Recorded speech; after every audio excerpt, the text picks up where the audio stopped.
un livre qui m'a accompagné tout au long de ma vie. Et je pense que c'est celui-là que je prendrais avec moi si je devais partir.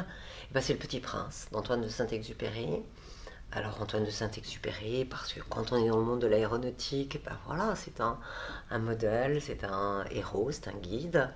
Et puis Le Petit Prince, c'est un livre qu'on lit à tout âge, quand on est enfant, et je l'ai lu à ma fille toute petite, quand on est adolescent, on le relit quand on est adulte, et puis un peu plus tard dans sa vie d'adulte, et chaque fois on le lit, on y découvre des choses différentes, à tel point que j'y ai trouvé la phrase que j'ai eu envie de laisser à ma fille lors de mon deuxième vol spatial. Elle était encore toute petite, pour lui dire que je partais là-haut vers les étoiles, un petit peu comme le petit prince l'avait dit au pilote dans le désert. Et ça nous donne la possibilité de parler du monde, de lancer son imagination, ces planètes dans lesquelles vit ou circule le petit prince, bien certainement d'autres à imaginer. Donc voilà, le petit prince, je l'emmènerai pour continuer à imaginer le monde de demain.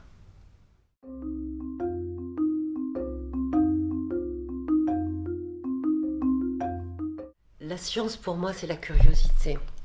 C'est chercher à découvrir des choses dont on ne sait pas comment elles marchent. C'est repousser toujours plus loin ce qu'on connaît déjà, aller au-delà, continuer à explorer. La curiosité de l'enfant, et on devrait tous garder cette curiosité comme moteur pour nous faire avancer.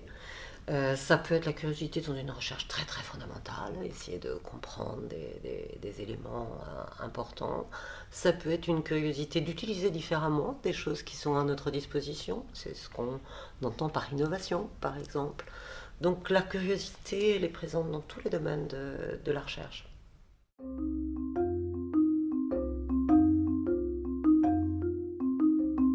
Il y a des moments déterminants dans votre vie qui fait que voilà,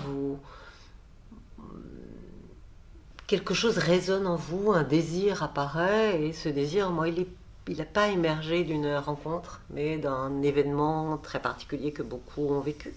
Juillet 69, le premier pas de l'homme sur la Lune, et dans la tête d'une petite fille de 12 ans, bah, c'est vraiment quelque chose d'important euh, qui entr'ouvre la porte de la réalité possible d'un rêve qu'on a en soi. Et moi, c'est ce que ce mois de juillet 69 a provoqué dans ma tête d'enfant. Et après, ça m'a donné la chance de pouvoir rencontrer des gens merveilleux dans différents domaines.